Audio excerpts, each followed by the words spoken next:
Vamos estudar a palavra de Deus? Estenda suas mãos para o céu assim, sinal de rendição total a Jesus. E repita assim comigo: Senhor Jesus, eu marquei um encontro contigo esta manhã. Senhor Jesus, eu abro meu coração para receber tudo aquilo que o Senhor tem para a minha vida. Fala comigo agora, em nome de Jesus, amém. Você trouxe Bíblia? Abra lá em Gênesis capítulo 27. E nós vamos estudar esse texto da palavra de Deus. Gênesis 27, versículo 1. Diz assim a palavra do Senhor: Tendo Isaque envelhecido, seus olhos ficaram tão fracos que ele já não podia enxergar. Vou ler mais uma vez. Tendo Isaque envelhecido, seus olhos ficaram tão fracos que ele já não podia enxergar. Eu creio que a maioria dos pais aqui presentes amam seus filhos. Eu amo meus filhos demais. Eu estava aqui com a Nina, ela me abraçando, eu fiquei tão feliz no culto hoje. Eu tenho 3 filhos, o Benício, muito carinhoso sempre, o jeitão dele de mostrar afeto é com toque, é com abraço. Ele, quando era pequeno, ele tinha uma frase: o abraço do Beni cura tudo. A Nina é uma graça, artista, alegre, e ela nasceu na primavera, então eu, desde pequeno, apelidei ela de Florzinha, né? Eu lembro que ela era pequenininha, a gente ia no médico, aí o médico perguntava: qual que é o seu nome? Meu nome é Nina, mas meu pai me chama de Florzinha. E agora tem o Davi que chegou, e o Davi, ele está com 7 meses, mas tem tamanho de 1 ano, já está grandão, e está aprendendo a dar beijo, então ele, de boca aberta, assim, ele enche a gente de beijo. É uma delícia a paternidade, E eu tenho certeza que a maioria dos pais aqui ama os seus filhos, e eu creio que Isaque amava os seus filhos, mas a Bíblia vai dizer que os olhos de Isaque estavam doentes. Eu creio que não era apenas a velhice que tornou os olhos de Isaque fracos. Na verdade, havia uma doença espiritual. Isaque não era capaz de discernir, de perceber, de entender o que se passava na sua casa. E por vezes, nós, mesmo sem querer, acabamos deixando passar.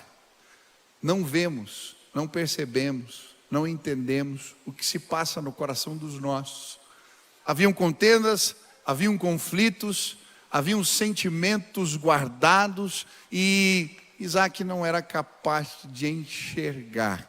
A minha oração esta manhã é que Deus toque os seus olhos, que Deus te faça enxergar, que Deus nos encha como pais de discernimento, para entendermos, para enxergarmos o que está no coração dos nossos. Quantos desejam isso? Amém? Levante as mãos assim, fala: Senhor, eu quero enxergar. Mostra o que eu não estou vendo. Eu quero enxergar em nome de Jesus. Mas o que o Isaque não era capaz de enxergar?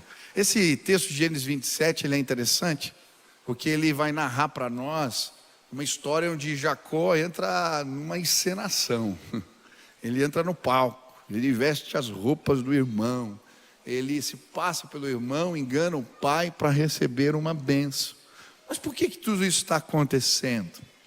O que Isaque não enxergou que gerou divisão, confusão na sua casa? Primeiro, ele não foi capaz de enxergar que os seus pecados não tratados influenciavam os seus, impactaram os seus filhos.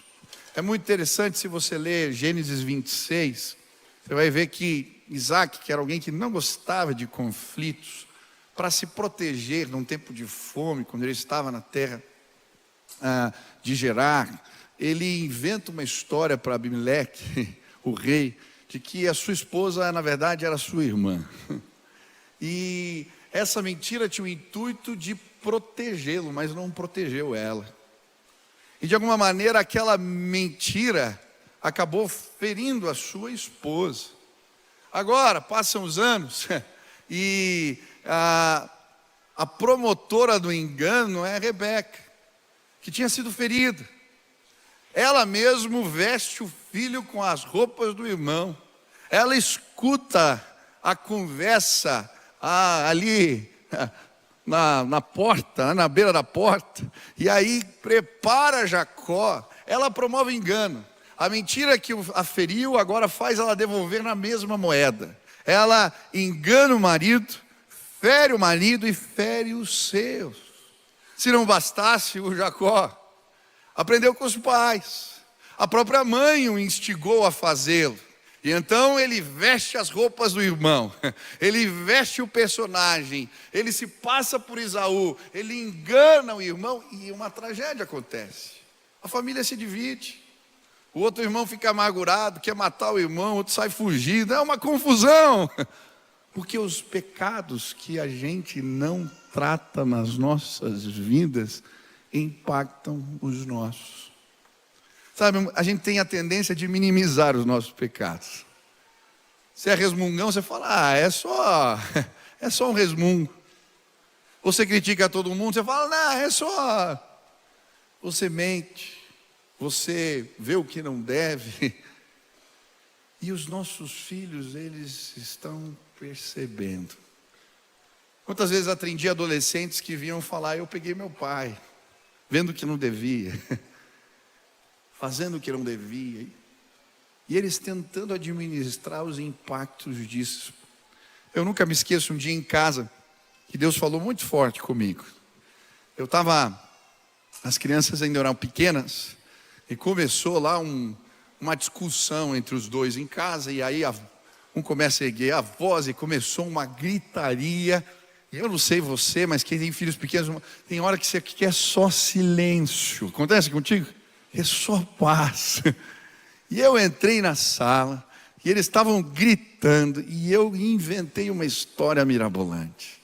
Eu comecei a contar a respeito de uma menina que gritava demais, e um dia ela começou a gritar tanto, que a voz dela sumiu, desapareceu. Eu falo, quem grita demais, fala alto, briga, a voz some. E aí eu comecei a imitar a menina. Ela estava falando, e ela foi falar então com o pai dela, e de repente, e não saía a voz. Não saía. É como se alguém tivesse roubado a voz dela. Ela se ouviu a história, as crianças estavam impressionadas. Ela já achou um vídeo que tinha uma pessoa com dificuldade de dicção, mostrou lá, e as crianças ficaram impressionadas. A Nina foi falar alguma coisa e a voz dela deu uma embargada, uma engasgada. O Beni falou, e começou com ela. E aí, ela ficou impressionada. E eu falei, tá vendo? Mas tem um jeito de resolver. É só falar baixinho, pedir perdão baixinho, que passa. Aí eles começaram a sussurrar. Falei, tá vendo? Resolveu. Entrei na cozinha e falei para a Sil, yes, silêncio lá em casa. Passou. Um dia eu fui andar no parque, sabe, fazer caminhada no parque. E eu, quando caminho, eu quase caí aqui. Quando eu caminho, eu gosto de ir falando com Deus. E eu vou orando pelos meus filhos, pela minha esposa, pela minha família. E aí, no que eu estou orando pelos meus filhos, o Espírito Santo abriu os meus olhos. Ele falou assim, Deus falou para mim, você vai perder a confiança dos seus filhos. E eu falei, mas por quê? E continuei andando. E aquela voz, você vai perder a confiança dos seus filhos. E por quê, Senhor? Porque você está usando mentiras para ensiná-los. Nossa, aquilo foi tão forte.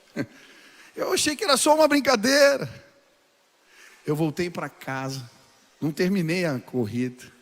Lembro que eu chamei o Beni, chamei a Nina.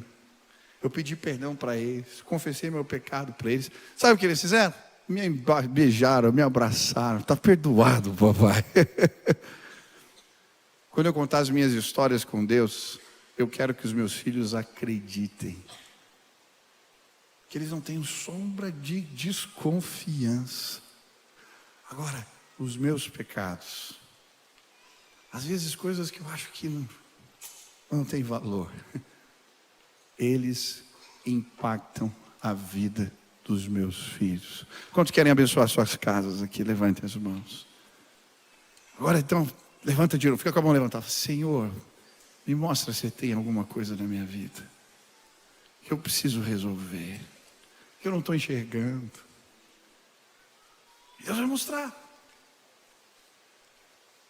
Às vezes é o jeito que você administra as finanças, o jeito que você fala com a tua esposa, o jeito que você faz o dia inteiro, reclama o tempo. Deus vai mostrar. Amém? Segunda lição. Isaac não era capaz de ver a influência dos seus pecados, mas ele também não era capaz de enxergar que o seu Deus não era o Deus dos seus filhos. Gênesis 27, 20 diz assim: porque o Senhor, teu Deus, a mandou ao meu encontro. É interessante porque quando Jacó entra na tenda, se passando pelo irmão, Isaac fica desconfiado. Ele diz: mas como é que você encontrou tão rápido a caça? O que aconteceu, meu filho? E a resposta dele é interessante: porque o Senhor, o teu Deus, ele não diz o nosso Deus, ele não diz o meu Deus, o Senhor, o teu Deus, a mandou ao meu encontro. Sabe, eu creio que Isaac havia ensinado as leis do Senhor para o seu filho.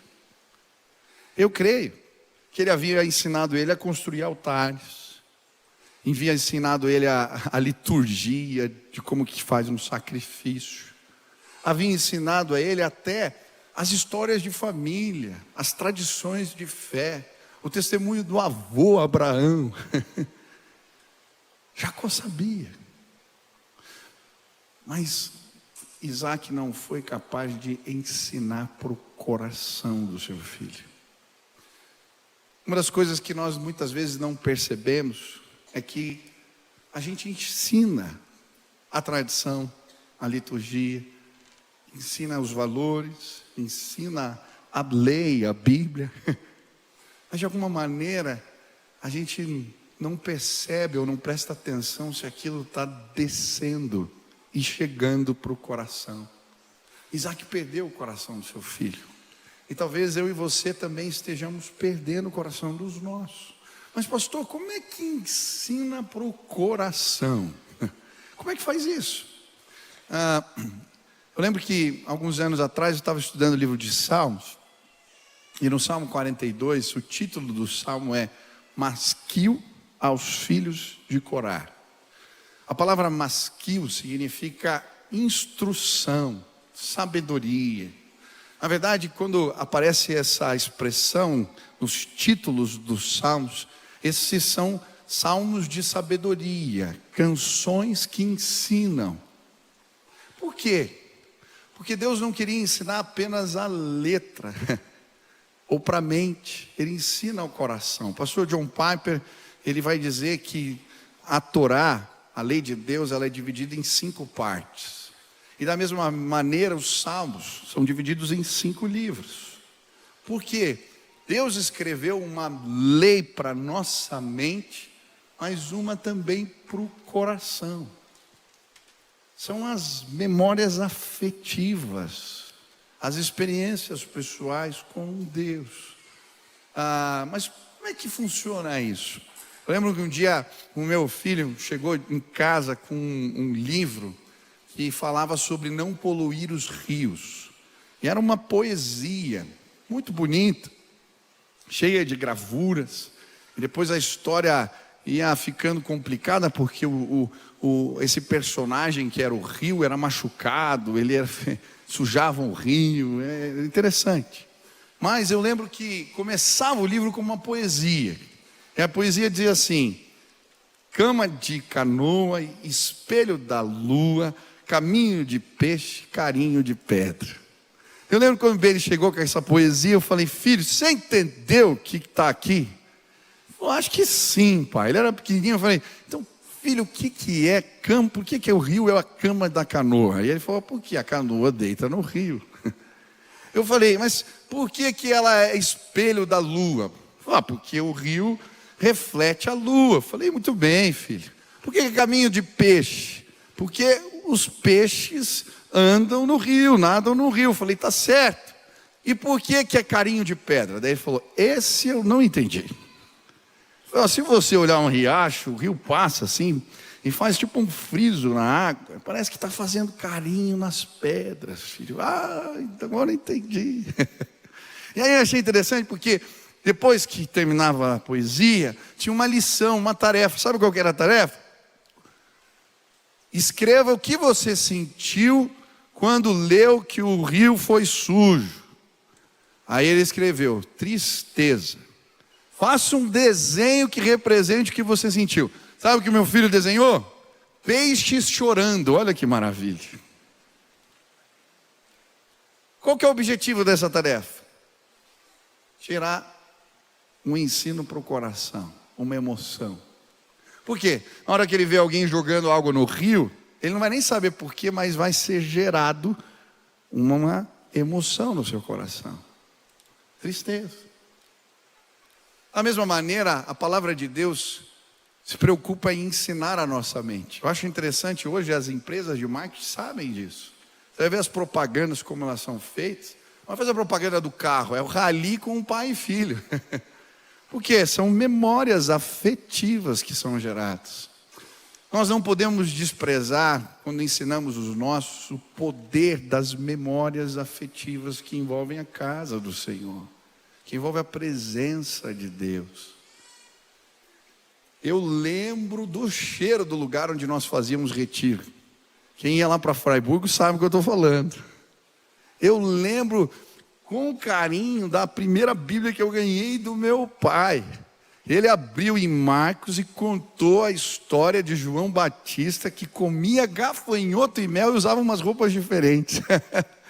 Eu lembro, são memórias. Eu lembro das confraternizações, dos piqueniques. Lembro da gente fazendo aqui uma corrente humana para fazer as cestas de Natal no final do ano, e todo mundo ia passando, quilo de arroz para frente. Eu lembro desse lugar em construção, a gente pisando aqui na terra. Eu lembro das experiências com Deus, do louvor, da visita do Espírito Santo. A maior besteira que falo é que no culto não pode ter emoção. Isso é mentira. Como é que você vai fazer uma poesia de louvor ao Senhor e não se emocionar? Você tem que cantar com o teu intelecto, porque a letra tem que fazer sentido. Ela não pode contradizer a Bíblia. Mas você tem que cantar com o teu coração. Você está declarando que você ama o Senhor. Você está declarando que Ele é o teu Deus. Você está declarando que Ele é o Senhor. E quando derramamos o coração, Deus nos visita. Muitas vezes a gente ensina o versículo de cor, a gente ensina a tradição, mas a gente não se preocupa se a mensagem está chegando no coração.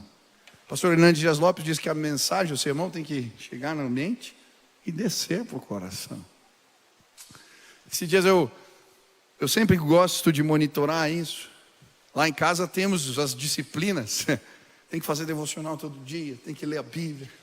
Esses dias eu fiquei preocupado, porque o Beni estava fazendo, porque eu mandava, filho, vai fazer devocional. Aí eu abri a porta do quarto, ele estava com a Bíblia aberta, lendo rapidinho para terminar e ir embora. Ele é criança. Eu falei, eu preciso ensinar para o meu filho que não é só cumprir a meta. O que é o deleite, o prazer da presença do Senhor. E aí, quando ele terminou a devocional esses dias, ele foi lá no escritório, pai, terminei. 5 minutos, foi rápido. E eu falei, filho, vem cá. Bem na hora que ele abriu a porta, eu estava escrevendo lá um material, e estava falando sobre oração, dos amigos de oração que a gente tem. E eu estava falando do Beni, no artigo lá que eu estava escrevendo, que um dia, quando eu fazia live de oração, o Beni ficava olhando do lado, e quando terminou, eu olhei que ele estava do lado e falei, filho, você quer orar com o pai? Quer ser meu amigo de oração? Ele disse, quero. Era pequenininho assim, aí estendeu a mão, e eu peguei ele pela mão e a gente foi. andando e orando na cozinha, orando na sala, orando no corredor. A gente ia andando e orando, andando e orando, andando e orando. E eu li para ele, falei: você lembra disso, filho? E ele disse: eu lembro. Falei: filho, você tem que desfrutar a presença do Senhor. Daí eu tinha um outro testemunho lá de um avivalista que eu estava lendo, e eu comecei a ler para o meu filho. Daqui a pouco ele abraçou o meu peito assim e começou a chorar. O que aconteceu? A palavra tinha chegado no coração. Pai, eu quero ser seu amigo de oração de novo. Eu, yes! Você está entendendo o que eu estou falando? Quantos querem ver os seus filhos servindo ao Senhor de todo o coração? Deus vai abrir teus olhos para perceber se a palavra, o ensino chegou no coração. Quem quer ensinar o coração? Deus abençoe os pais que aqui estão. Que eles toquem o coração dos seus filhos, que eles consigam ensiná-los, em nome de Jesus. Terceira lição: Isaac não foi capaz de enxergar, de perceber que o filho estava vestindo um personagem para chamar sua atenção. Olha o que diz o versículo 23. Não o reconheceu, pois seus braços estavam peludos como os de Esaú. É muito interessante a história dessa família. Nessa casa haviam preferências. Você lê a história toda, você vai ver que, de alguma maneira, Isaac, o pai, ele se identificava mais com Esaú. Esaú era viril, caçador, fazia umas comidas que o pai gostava. E por isso tinha a preferência, tinha a atenção, os olhos do pai. Já Jacó era um menino que vivia na barra da saia da mãe. A mãe protegia o caçula. Ele aprendeu a cozinhar com ela também. Fez um ensopado, enganou o irmão, cozinhando bem. Mas uma casa onde há preferências, onde uma atenção é dirigida de uma maneira especial a alguém, onde o apreço, os elogios parecem ser mais voltados para um do que para o outro, um ambiente de competições toma forma. E agora os irmãos começam a competir. Jacó querendo o apreço do pai, mas querendo mostrar o seu valor em relação ao irmão, e por isso ele o passa para trás, ele o engana, ele rouba seu direito de primogenitura e agora rouba a sua bênção. Sabe o que Jacó queria? Ele queria o olhar, a atenção do pai. É por isso que ele chega ao cúmulo de vestir a roupa do irmão, de pôr pele de animal no corpo, para chegar diante de Isaac e dizer: pai, eu estou aqui, pai, olha para mim, pai, me abençoa. Sabe, muitas vezes não enxergamos que por trás da fantasia, das roupas, o que os nossos filhos estão clamando é pelo nosso apreço, pela nossa atenção. Todo dia eu atendia, quando era pastor de adolescentes, meninos que se vestiam de preto, que faziam tatuagem no corpo inteiro, que metiam um brinco na língua, na orelha, na barriga, lugar que você até duvida, que respondia, que usava droga, porque o que ele queria era que o pai falasse, mesmo que fosse para dizer que a roupa não estava adequada. Pelo menos quando ele chamava a atenção, ele olhava para ele. E sabe o que acontece? Muitas vezes a gente briga, a gente discute a roupa, a gente discute o comportamento, a gente discute as coisas, mas a gente não entendeu que o problema não está no protocolo, na forma. O problema é que a gente perdeu o coração. Ele quer a atenção, o apreço, o tempo junto. Deixa eu te dizer algo que vai mudar a tua relação com os seus. Gasta tempo de qualidade com os seus filhos. Para de brigar e leva ele para almoçar.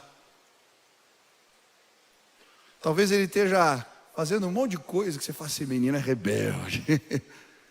Ele só está dizendo, pai, me abençoa. Olha para mim, eu estou aqui. Eu não sei se teu filho está fantasiado de água, se ele está querendo chamar a tua atenção. Mas hoje, em nome de Jesus, Deus vai abrir os nossos olhos para ver. Quantos querem ver? Quantos querem enxergar? Amém? Quarta lição. O poder dos estereótipos que machuca. Muitas vezes a gente não é capaz de enxergar isso. O versículo 36 diz assim: não se chama ele com razão Jacó, pois já 2 vezes me enganou. Quem está falando isso é Esaú. Agora, Esaú faz a caça, traz o ensopado, traz a comida para o pai, e quando ele chega, o irmão já tinha saído e roubado a bênção dele. E aqui ele está reclamando. E ele está dizendo, o nome dele não é Jacó, ele não é o enganador.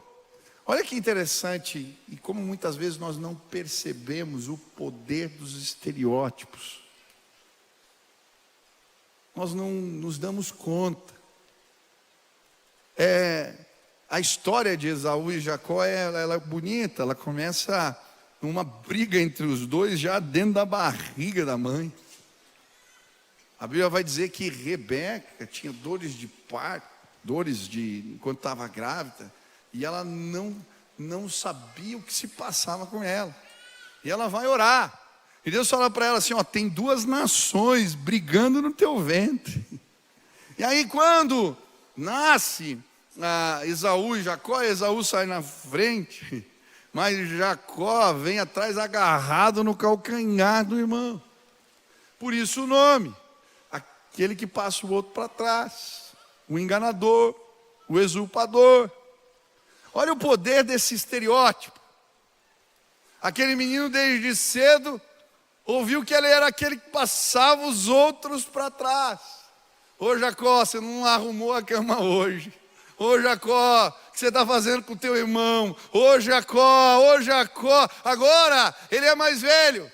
E ele veste a carapuça. Ele começa a fazer o que falaram para a vida toda dele que ele era. Ele passa o irmão para trás, ele engana. Ele agora está vestido de uma mentira. Sabe, muitas vezes não cuidamos das palavras, não cuidamos dos estereótipos, não entendemos o poder deles sobre a vida de alguém. É por isso que a gente fala, usa palavras, lança ideias, que acabam sendo abraçados pelos nossos. Alguém já disse, eu creio que foi o ministro do nazismo, que disse que uma mentira contada muitas vezes, o ministro da propaganda nazista, ele vira uma verdade. De tanto repetir, muita gente começa a acreditar no que não vale nada. Esses dias eu achei interessante, a minha filhinha estava com dificuldade de fazer conta de matemática. Quem não tem dificuldade com isso? E ela começou a ler, não conseguia fechar os raciocínios.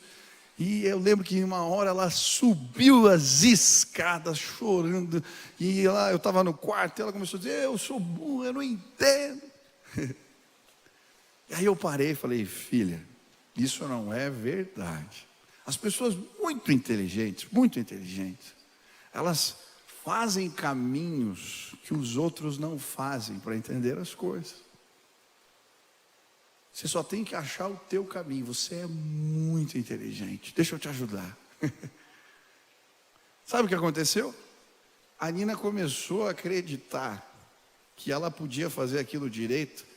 E as notas de matemática só melhoram, graças a Deus, todos os dias. O Que tipo de estereótipos você tem lançado? Sabe, uma coisa que nós tivemos cuidado lá em casa eram com os nomes dos nossos filhos, porque eles impregnam identidade. Por isso escolhemos bem. Benício, aquele que vai bem. Eu gosto de dizer isso, abençoado. Filho, você vai bem. E é impressionante. Ele vai para um jogo, ele vai para uma prova, ele vai para uma audição. Eu lembro sempre ele, o seu nome. E ele vai bem em tudo pela graça do Senhor. Davi, querido, amado. Nina, menina, forte. É muito interessante que eu olho para os traços dos meus filhos e vejo que de alguma maneira o que estamos declarando e eles acreditam se tornam realidade na vida deles. Ei, preste atenção, pai. Isso não é o determinante, porque a palavra de Deus tem poder sobre todo o estereótipo que foi lançado na sua vida. Mas nós, como pais, precisamos ser ministros da palavra de Deus sobre a vida dos nossos. Quando pegamos o que a Bíblia diz a respeito dos nossos filhos e declaramos sobre eles, educamos filhos que serão poderosos na terra, em nome de Jesus. O que a Bíblia fala sobre os filhos? Alguém lembra algum versículo? Herança do Senhor são os filhos, o fruto do ventre, o seu galardão, como flechas nas mãos do guerreiro, assim são os filhos da mocidade. Feliz é o homem que enche deles a sua aljava, não será envergonhado quando pleitear com os inimigos à porta.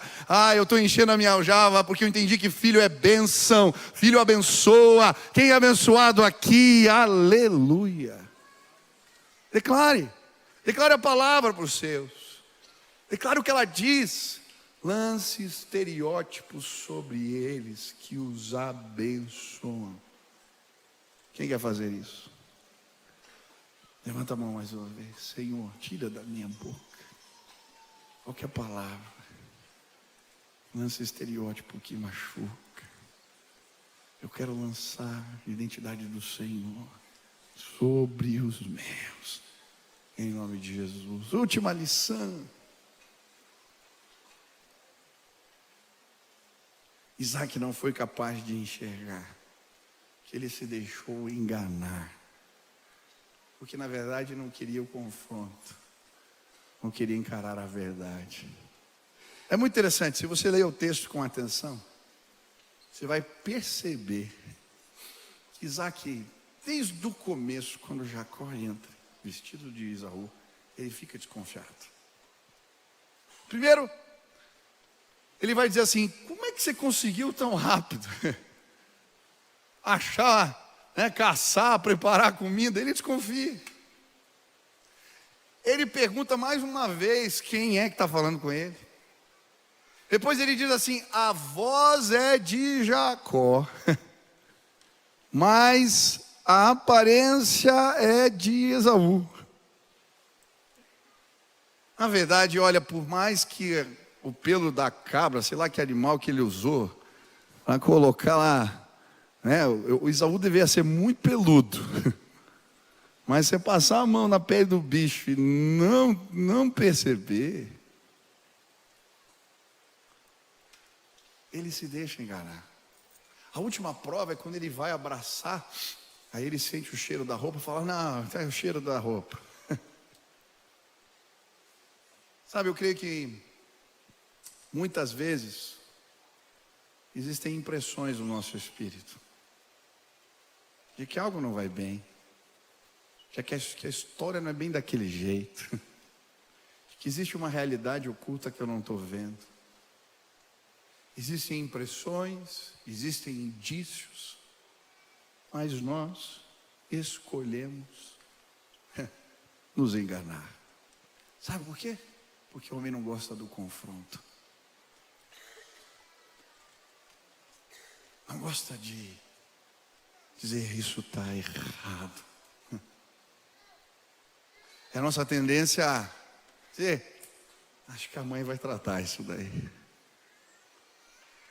Ou não querer gastar tempo e se dispor porque a gente acha que vai passar. Muitas vezes eu vejo pais perdendo a família, perdendo os filhos, porque tiveram medo.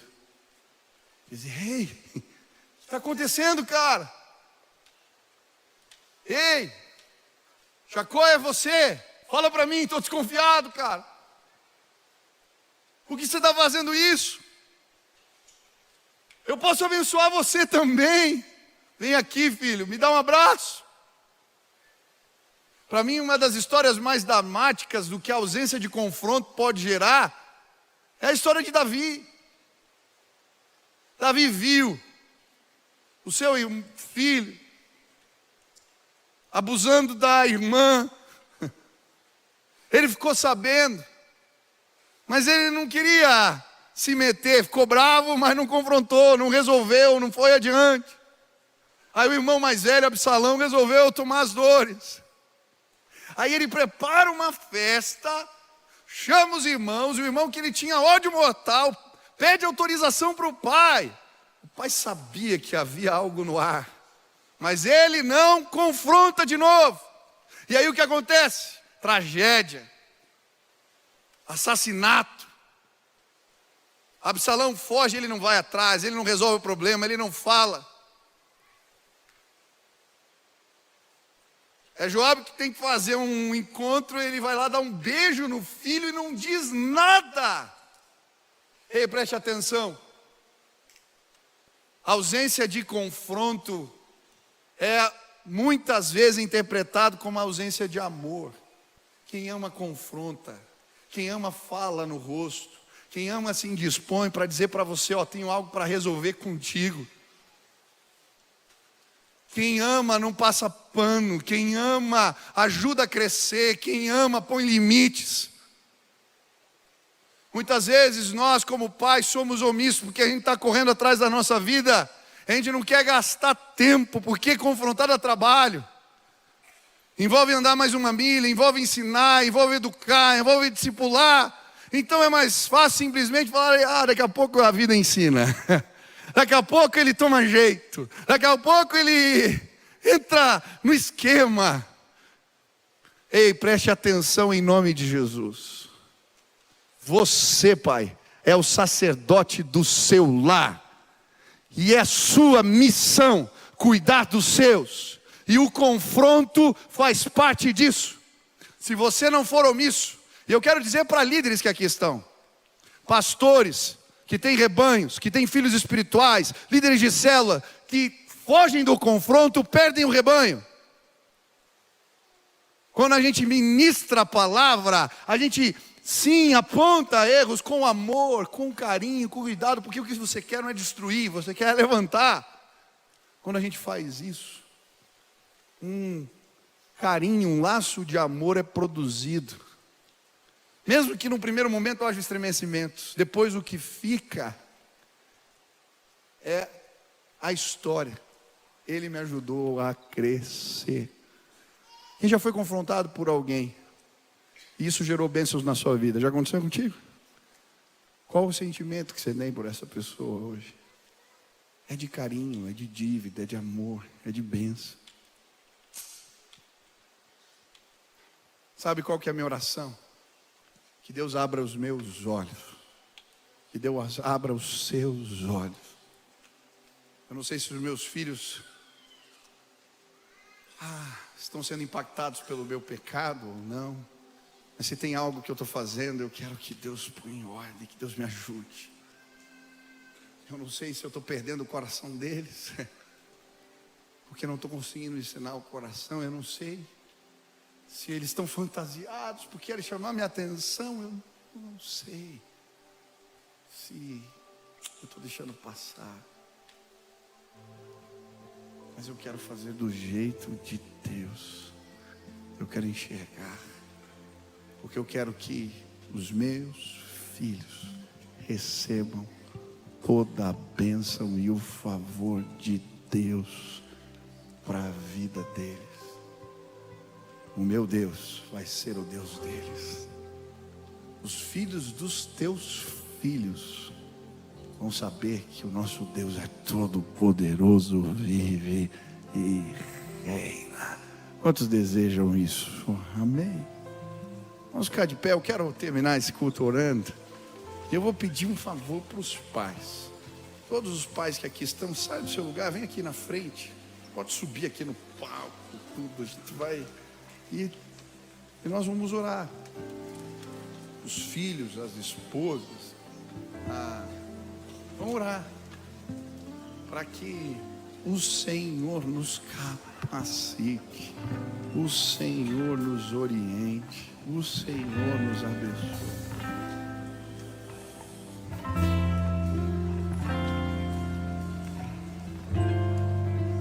Glória a Deus.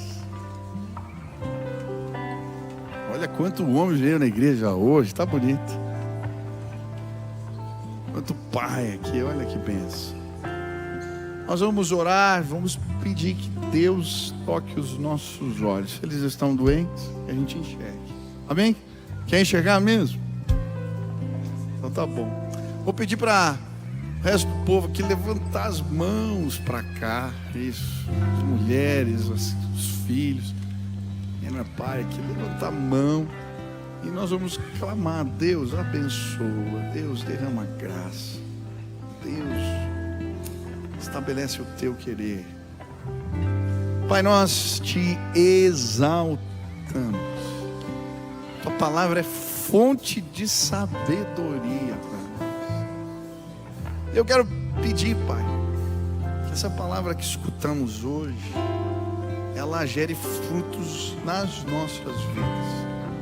Eu também sou pai e falho, erro com os meus, mesmo sem querer, Pai. Eu creio que a maioria de nós é assim. Eu quero pedir, Deus, que o teu Espírito nos visite com graça. Se os nossos olhos estão doentes, se não estamos enxergando direito, se não estamos vendo o coração, interpretando o que se passa dentro de casa da maneira correta, eu quero pedir que o Senhor toque os nossos olhos, o Senhor restaure a nossa visão. Quero pedir, Pai, que homens cheios do Espírito se levantem como sacerdotes dos seus lares, que possamos tratar os nossos pecados, quando errarmos pedimos perdão para os nossos, nos arrependermos, que eles vejam integridade ou desejo de viver os valores do Senhor no nosso coração. Eu quero pedir, Pai, em nome de Jesus, que a gente consiga sondar, perceber o coração. Pai, que as realidades que estão ali em casa, às vezes a gente não quer mexer, não quer enfrentar, o Senhor nos dê coragem, disposição, e que a bênção do Senhor não cesse sobre as nossas casas. Quero pedir, Deus, derrama unção sobre a vida desses homens, para tocar os seus com a palavra de Deus, que nesses próximos dias eles ganhem o coração dos seus filhos. Pai, que tudo aquilo que a gente precisa fazer para melhorar em casa, que a gente possa estar com o ouvido aberto, que essa palavra ecoe dentro de nós durante a semana e que gerem práticas abençoadoras. Muda o vocabulário, põe palavras de bênção, tira as palavras que não abençoam, que possamos lançar estereótipos abençoadores, que o Senhor possa nos governar. Obrigado, Deus, por esse ajuntamento santo. Nos abençoa, Pai, hoje, em nome de Jesus. Amém.